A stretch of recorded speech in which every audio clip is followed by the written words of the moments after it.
नमस्कार, आचरण के साथ मैं हूं टीएन मनीष। हाजिर हूं आज का मुद्दा लेकर। आज का मुद्दा बिहार में चल रही विशेष मतदाता सूची पुनरीक्षण प्रक्रिया पर सुप्रीम कोर्ट के ताजा फैसले की बात।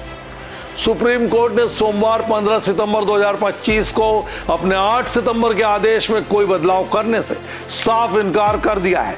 इस आदेश में निर्वाचन आयोग को निर्देश दिया गया था कि वोटर लिस्ट में नाम जोड़ने के लिए आधार कार्ड को पहचान पत्र के रूप में स्वीकार किया जाए और इसके लिए औपचारिक सूचना जारी की जाए। चलिए पहले समझते हैं पूरे मामले की पृष्ठभूमि। बिहार में स्पेशल इंटेंसिव रिवीजन यानी एसआईआर के तहत 65 लाख वोटर्स के नाम ड्राफ्ट लिस्ट से हटाए गए थे। याचिकाकर्ताओं ने दावा किया था यह प्रक्रिया गैर कानूनी तरीके से वोटर्स को बाहर कर रही है, खासकर गरीब और अल्पसंख्यक समुदायों को। 8 सितंबर को जस्टिस सूर्यकांत और जस्टिस जोया माल्या बागची की बेंच ने ईसीआई यानी इलेक्शन कमीशन ऑफ इंडिया को आधार कार्ड को 12वें दस्तावेज के रूप में शामिल करने का आदेश दिया था, लेकिन स्पष्ट किया कि आधार नागरिकता का प्रमाण नहीं है, सिर्फ पहचान का। ईसीआई के अधिकारी आधार की सत्यता और वैधता की जांच कर सकते हैं। अब ताजा अपडेट्स क्या है? कोर्ट ने सोमवार को कहा उनका 8 सितंबर का आदेश अंतरिम है और आधार की वैधता पर अंतिम फैसला अभी तक लंबित है।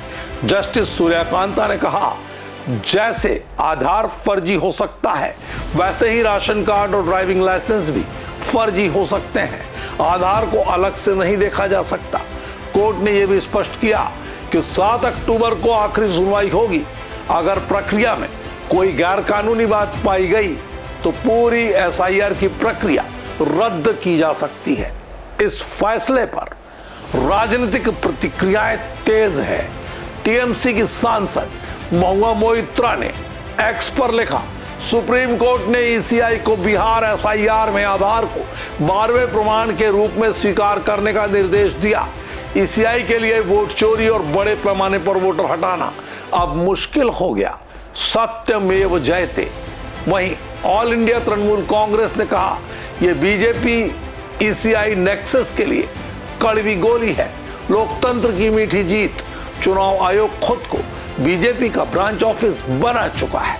आज का आदेश साबित करता है उनकी साइलेंट इनविजिबल रिगिंग पकड़ी गई। बीजेपी नेता अश्विनी कुमार उपाध्याय की याचिका को कोर्ट ने खारिज कर दिया, जो आधार को ब्लॉक करने की मांग कर रहे थे। इस पूरे मामले का देशव्यापी प्रभाव पड़ रहा है।